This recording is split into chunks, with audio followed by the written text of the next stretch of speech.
it's something that depends on big... You're the speculator. See, you and I think differently. I think of the possibilities, but I'm afraid to put things in. When I see the dark, I always figure the dark as too big for me to guess at. You see, to guess, it's not much use in guessing particular things. But you're different, and I would like to discuss with you sometime. How do you do that? Because I'm really a little afraid to make specific guesses. Your background? I don't know. The way you kind of grow up. I don't know. I'm afraid to make specific guesses because the moment I'm making that guess, I can see 7 other alternatives. And so, since I see these other alternatives, I don't know which one to piddle with. I don't like to spend a lot of energy on one. My choice is very simple. I don't set any requirement that the answer be right. It's just what I'm interested to follow. That's the difference. That's the difference. Yeah. Well, I'm trying to find out. If I'm interested in I'm trying to find out not how nature could be, but how nature is. See what's right. Well, I don't think you'll ever find it, you see. I don't think you'll ever find it. I see. And your idea is to find out what nature could be. Different possibilities. What I think is interesting. Yeah. Even if it's wrong. Common ground is enthusiastically explored. But is it only shared experience and knowledge that forms a bond between working scientists and separates them from us, the interested layman, or even the artist? I mean, scientific fields are becoming so specialized and they're so varied. Are you really saying that you have more in common with, say, a paleontologist or someone in a branch of science very far removed from yours than you would with a playwright or a poet? Absolutely, especially if he's a good paleontologist. Because he's a good paleontologist, he's not just looking at old rocks. He's looking at the history of the earth. He's looking, when he stands and he looks at his own fingers, and he knows it's got 5 bumps. And he thinks of how did it evolve with 5 bumps. It's got the same as the whales, and so on. And we keep talking about the importance of the fact that the thumb opposes. Then we can start discussing, is it really so important that the thumb or is it language that has been evolved, the system of symbolism, or the size of the brain? This is a paleontologist. I can talk about this stuff. It's close to his field. Dolphins have bigger brains than we are. They have a signaling system, and you get interested in that. And you start to discuss all that they know about dolphins, and you complain that the way the United States Navy has been doing its experiments is not right, and we ought to find out more about dolphins. And you go on and on. You talk, those are things of the day. They're just as good, but you can go on and on. When I talk to a playwright or something, I find, because I don't go to plays or something, I don't find it easy to talk to them. I don't get much out of it. I was going to say, this is because you can talk to scientists in other fields, presumably because you read the scientific magazines, presumably, and hear the scientific gossip rather than... No, because we don't have to have magazines or gossip. We think originally. We think of a new idea.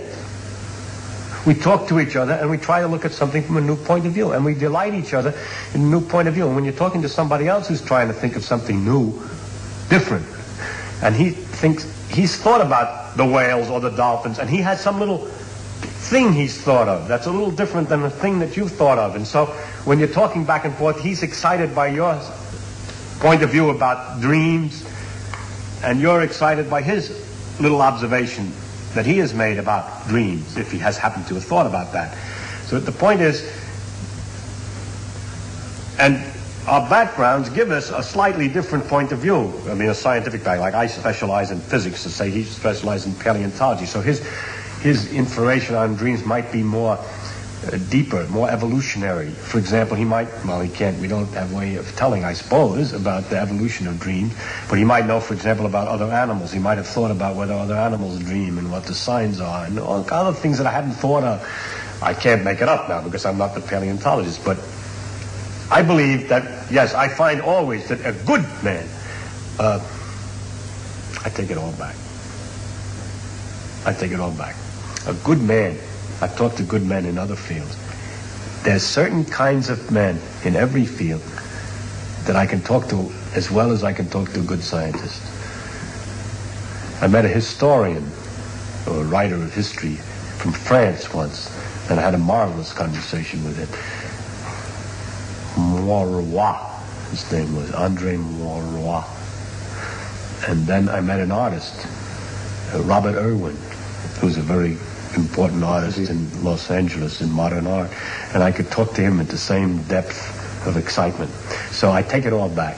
If you give me the right man, in any field, I can talk to him. I know what the condition is. That he did whatever he did as far as he can go. That he studied every aspect of it as far as he has stretched himself to the end. He's not a dilettante in any way. And so he talked deep as far as he can go, and therefore he's up against mysteries all the way around the edge.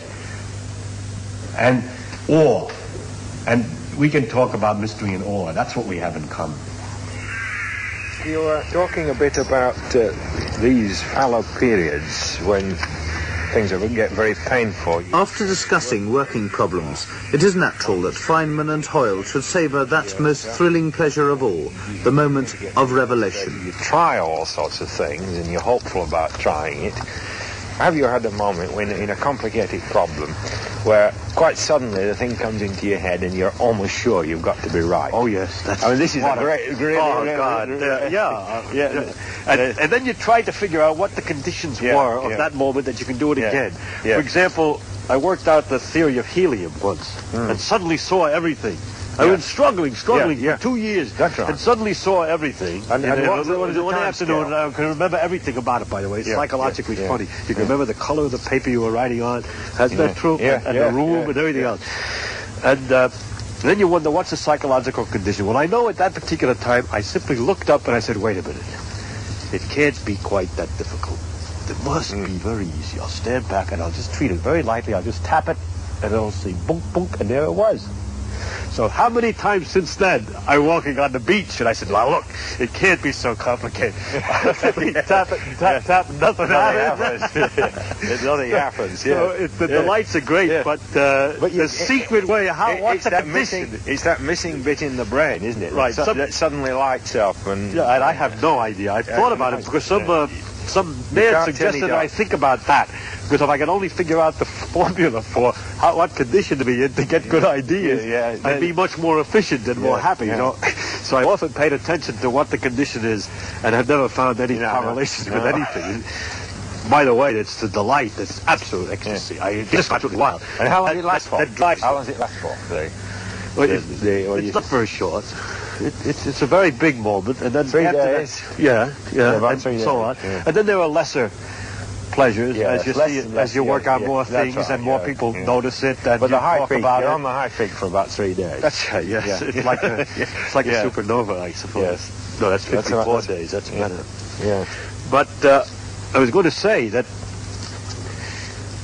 it's the hope of that kind of gold that keeps you going. That can keep you going through these doldrums, you see. And that I think what I learned when I was a child from my father was that if you did work a little bit at these things, there would be a time at which you'd get this. And I had to learn that first, so I'd never been able to do it. Yeah. And then afterwards, you wonder, why the devil was I so stupid that I didn't see this? That's not only true of you, it's true of history, of the history of the science. You can always look at a particular moment in history and wonder why they hadn't thought of it 20 years earlier or 10 years earlier, depending on the case. It's because we're dumb somehow. It's most mysterious, this. It just means that however good you may get comparatively compared to apes and so on, we're still very bad at it. Absolutely. Yeah. We're doing the best we can. And they're kind of stumbling. It's very good. This depressing and sobering thought. Well, it's been fun.